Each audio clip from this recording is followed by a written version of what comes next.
The story of Legend of Zelda: Ocarina of Time will always be one of my favorites. Perhaps I'm merely blinded by nostalgia, but there was something about this tale that was engraved in me forever. Maybe it was the call to arms that forced a young child onto a grand adventure he wasn't ready for. Or maybe it was the twist in the final fight that made us feel hopeless, if only for a moment. I can't quite put my finger on it, but it's something I can never forget. Around 3 years ago, I dove into the story in a way that theorized what would happen if Link never actually left Kokiri Forest. How would the entire game turn out? How much more difficult of a time would Ganondorf have had?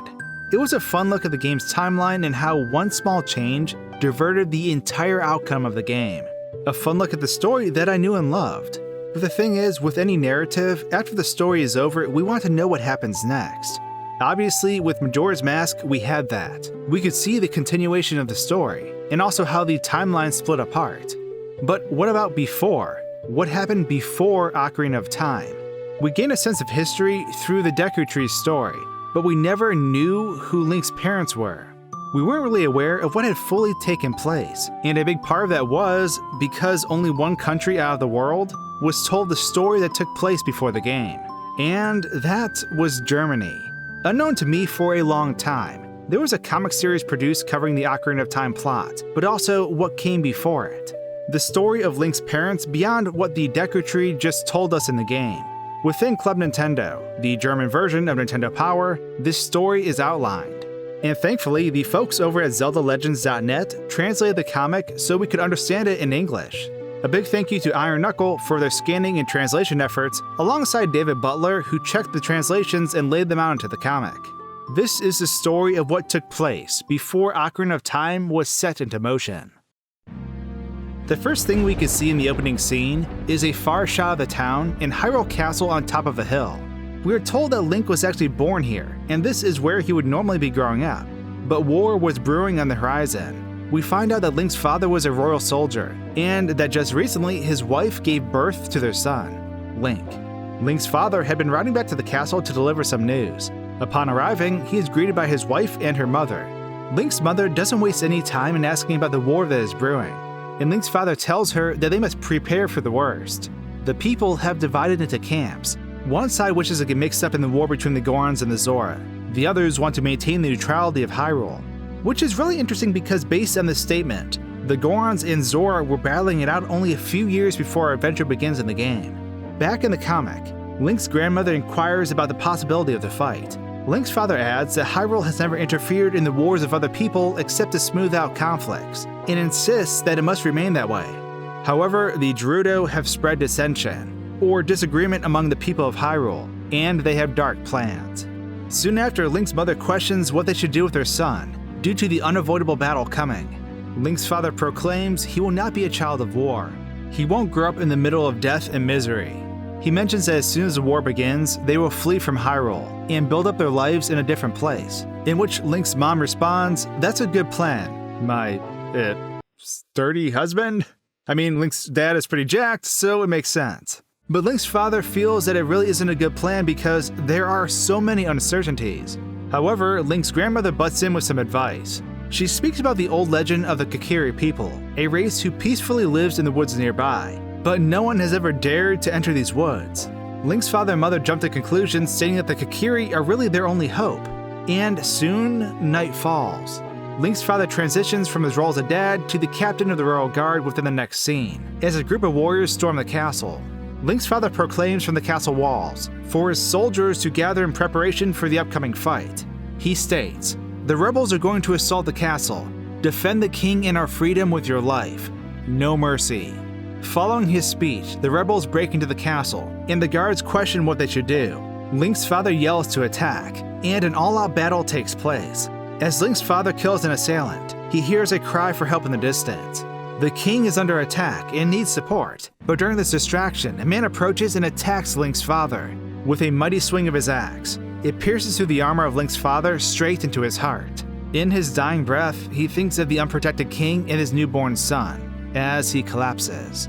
Somehow, Link's grandmother knows he has fallen, and wastes no time in warning her daughter to flee the area. I believe because of the page constraints of the comic, they cut out some of the emotional scenery, so it does seem a bit jarring.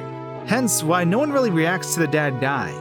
Link's grandmother says she will stay behind. She's an old woman, and this was her home. Here is where she was born, and here is where she will die. Link's mother wastes no time and bids farewell to her mom, and grabs her child to quickly depart. This is where the first comic ends and the second begins. At the start of the next comic, it's apparent that the rebels want no one to escape. Link's mother flees on horseback during the night, as assailants trail behind her. It looks as if a fire of some kind is taking place in the castle, by the look of the burning horizon.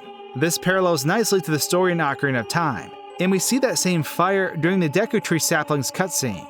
It appears some time has passed, and Link's mother questions if she'll ever find the woods. But that's when she knows she's being followed by some sort of shadow. A shadow perched upon a tree. Link's mom calls out to the dumb owl who's stalking her in the shadows. Oh yes, I still have fond memories of being annoyed by that pesky owl. Anyways, Kapor Gabora, the owl, mentions he's been following Link's mother for a while now, and that her son is very special and was born under a good constellation. He says that she's on the right path with bringing her son to the Kokiri, and that the guardian of the forest, the Deku Tree, is waiting for them. Link's mother laughs at the idea of a talking tree, but Kapor reaffirms her and says to trust him. However, she must know that only Kokiri are granted entrance into the woods. According to the legend, any mortal that enters the woods will become a plant, which is interesting to hear because according to what the Deku Tree apparently said in the game, any Kokiri that leaves the forest will die. It seems no one is truly safe, except Link, I guess. After hearing this grim news, Link's mom decides it is worth the risk, if her son will grow up in peace, so she tells the owl to show her the way. The owl's only response is that she has strange ears. Fast forward a bit, and Link's mom has entered the mysterious forest, knowing very well that every step could be her last. She eventually makes her way to the Great Deku Tree, who humbly greets her. He states he's the guardian of the forest, and that he has been expecting her. The Deku Tree says that her son is the chosen one, and will play an important role in the future of Hyrule. But Link's mom is confused, as she thinks her son is merely an ordinary child. The Deku Tree says for her to trust him, and he gives her a pass to the village of the Kokiri. However, he warns her that only her son will survive in the village, and she will not. The comic states that even though Link's mother knew her fate was sealed, she didn't doubt her choice for a single moment. The fate of her son was more important than anything, and so she pressed on. Upon entering the forest, two Kokiris notice her collapse to the ground. Link's mother tells them to take care of her son in the name of the Deku Tree, in which the Kokiris just sort of agree. Link's mom closes her eyes, saying she trusts them, and that's when a light overcomes her. In the blink of an eye, she turns into a tree, and the Kokiris just kind of look at her smugly, which is weird because she just sort of died in front of them. Like, what?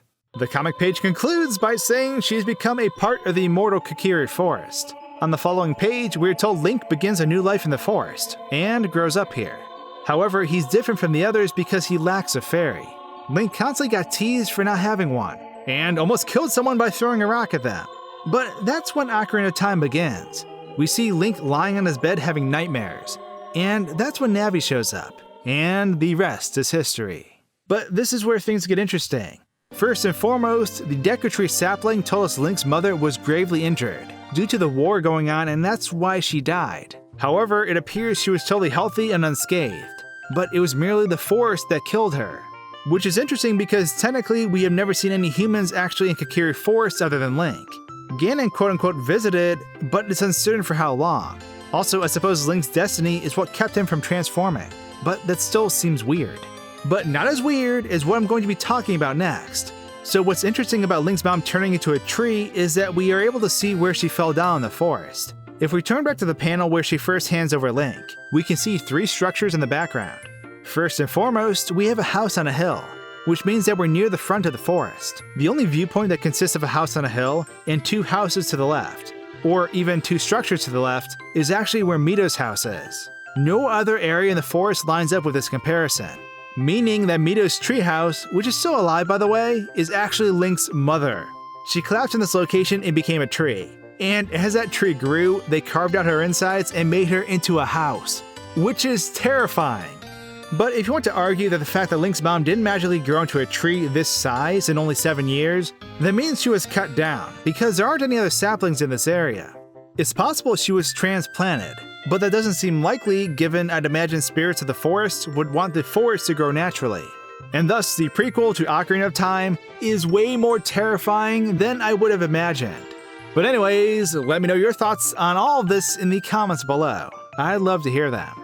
And with that, thanks for watching, guys and gals, and until my next video, cheers.